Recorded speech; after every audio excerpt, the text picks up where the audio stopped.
Pemirsa, Rumah Sakit Umum Daerah Bengkulu menghentikan sebagian pelayanan kesehatan. Puluhan dokter dan perawat terpaksa isolasi mandiri setelah 2 perawat berstatus positif COVID-19, penularan virus corona akibat minimnya alat pelindung diri. Sebagian pelayanan kesehatan di Rumah Sakit Umum M. Yunus Bengkulu berhenti. Penghentian pelayanan karena 59 dokter dan perawat serta petugas kesehatan lainnya menjalani isolasi mandiri. Mereka menjalani isolasi mandiri setelah kontak dengan 2 perawat yang dinyatakan positif COVID-19. Kedua perawat tersebut bertugas di ruang flamboyan yang merupakan ruang isolasi pasien COVID-19. Ya, lebih kurang 1 minggu mungkin ya, insya Allah kalau bisa lebih cepat lebih bagus ya. Menyesuaikan kondisi keadaan SDM dengan proses pelayanan kita. Jadi kita harus melakukan modifikasi dalam bentuk layanan yang secara umum layanan kita tetap harus berjalan ya. Kita harus berupaya melakukan agar terutama pelayanan emergensi itu harus tetap berjalan. Merespon kekurangan alat pelindung diri bagi tenaga medis, tim gugus tugas penanganan COVID-19 Jumat 15 Mei telah mendistribusikan 26.000 alat pelindung diri ke Bengkulu. Hingga Jumat sore tercatat, kasus positif COVID-19 di Bengkulu mencapai 53 orang. 50 orang diantaranya sedang menjalani perawatan dan isolasi, 1 pasien dinyatakan sehat dan 2 pasien meninggal dunia. Pemirsa, untuk mengetahui bagaimana penanganan pasien COVID-19 di Bengkulu, kita akan langsung berbincang dengan Gubernur Bengkulu, Bapak Rohidin Mersia. Selamat sore, Assalamualaikum Pak Rohidin. Waalaikumsalam warahmatullahi wabarakatuh, selamat sore. Selamat sore, Pak. Saya akan mengawali diskusi kita ingin mengkonfirmasi, Pak, betulkah banyak tenaga medis yang melakukan isolasi mandiri ini akibat kekurangan APD, Pak? Ya, yang pertama perlu saya luruskan dulu terkait dengan data yang diinformasikan. Jadi total kasus positif di Provinsi Bengkulu itu sebanyak 53 orang. Itu yang termasuk kategori tenaga medis maupun paramedis atau tenaga kesehatan itu sebanyak 23 orang. Dan khusus tenaga dokter dari 23 orang itu yang berstatus sebagai dokter itu sebanyak 6 orang. Ya. Dalam kondisi sekarang artinya bukan puluhan dokter, tapi dokternya sebanyak 6 orang, kemudian sisanya itu tenaga paramedis, juga ada sebagian tenaga laboran. Ya. Baik, yang terakhir, apakah betul Pak ada 18 tenaga kesehatan yang diisolasi saat bertugas, Pak? Ya, itu total dari 23 orang itu, sekarang yang dirawat di Rumah Sakit M. Yunus sebagai rumah sakit rujukan COVID-19, itu sebanyak 7 orang, itu 4 orang tenaga kesehatan, sisanya masyarakat umum. Nah, yang sisanya lagi dari 23 itu, artinya 7 yang dirawat di rumah sakit, sisanya itu isolasi mandiri. Dan memang dari 23 orang itu pun juga, itu cuma 1 yang ada gejala COVID dalam artian gejala klinisnya tampak. Yang lainnya itu tetap dalam kondisi sehat, boleh dikatakan mereka tanpa gejala. Sudah dijawab tadi. Oke, baik.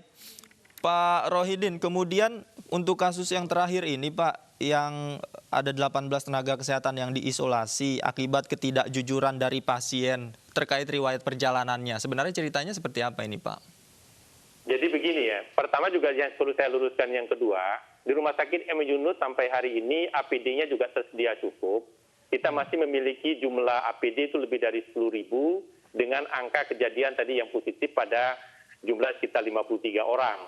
Nah, penularan di kasus tenaga kesehatan ini, yang pertama ada klaster di M. Yunus sendiri, itu diawali dengan ada salah satu tenaga paramedis kita yang itu melakukan pelayanan terhadap pasien COVID-19 yang positif. Nah, pada waktu itu masuk ke ruang perawatan tanpa menggunakan APD karena lupa. Nah, akhirnya yang bersangkutan kita lakukan rapid test beberapa kali dan hasilnya memang negatif. Nah, dalam kontak itulah setelah di rapid test negatif itu, karena memang sejak awal seluruh tenaga dokter dan tenaga paramedis untuk melakukan pelayanan COVID-19 di M. Yunus Bengkulu, sejak bulan Maret yang lalu memang sudah kita isolasi, kita tempatkan di Badan Diklat Bengkulu, agar pelayanannya maksimal dan mereka juga tidak kontak lagi dengan keluarga. Nah, atas kejadian awal karena 1 dinyatakan positif, ternyata mereka ini tertular sesama temannya, menular secara horizontal di tempat ya isolasi tempat penginapan mereka. yang menular ke sesama tenaga kesehatan. Ya, seperti itu kejadiannya. Baik, artinya memang menularnya ke sesama tenaga kesehatan di tempatnya, Pak ya? Iya, di tempat mereka ini sejak bulan Maret kita inapkan di tempat terpisah agar mereka bisa melakukan pelayanan secara baik ya. Kita jemput pagi, dipulangkan siang hari. Mereka tidak pulang ke rumah lagi dan tidak berinteraksi dengan pegawai maupun petugas medik yang lain, khusus menangani COVID. Nah, dari satu orang yang memang terindikasi positif awal, setelah kita itu mereka berinteraksi dengan sesama tenaga medik di tempat isolasi mereka, tempat penginapan mereka.